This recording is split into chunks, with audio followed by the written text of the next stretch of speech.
За 72 часа стартува Safe City системот, новиот сообраќаен полицаец кој никогаш не спие. МВР е преплавено со барања, над 100 граѓани дневно ги ажурираат податоците. Секој возач е должен да остави точни податоци и доколку има измени да ги поднесе новите.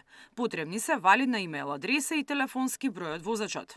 Од недела 1 февруари, доколку сторите прекршок во сообраќај, а за истото не ви пристигне известување, тоа нема да ве спаси од казната. Веројатно не сте ги ажурирале податоците во МВР.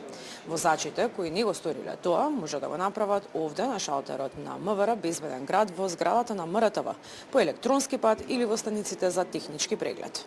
За возачите е важно да пристигне прекршочниот налог навреме, бидејќи ако казната се плати во рок од 8 дена, ќе ги чини половина од износот. По истекот на рокот, системот ќе биде немилосреден, ќе се плаќа целосната сума или присилно. Граѓаните велат го испробале системот со помал прекршок и функционира. Оние чија работа е постојано да се зад воланот се особено загрижени од казните. Има позитивен ефект и не ме загрижува пошто внимателно си возам.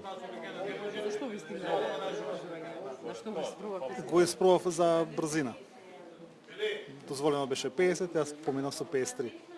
Ти биде повуци потегни. Зашто?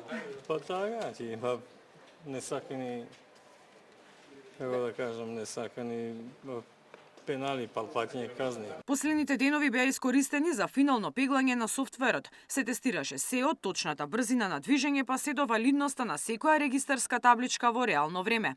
Ке се казнува за брзо возење, истечена регистрација, минување на црвено, како и непрописно запирање и паркирање.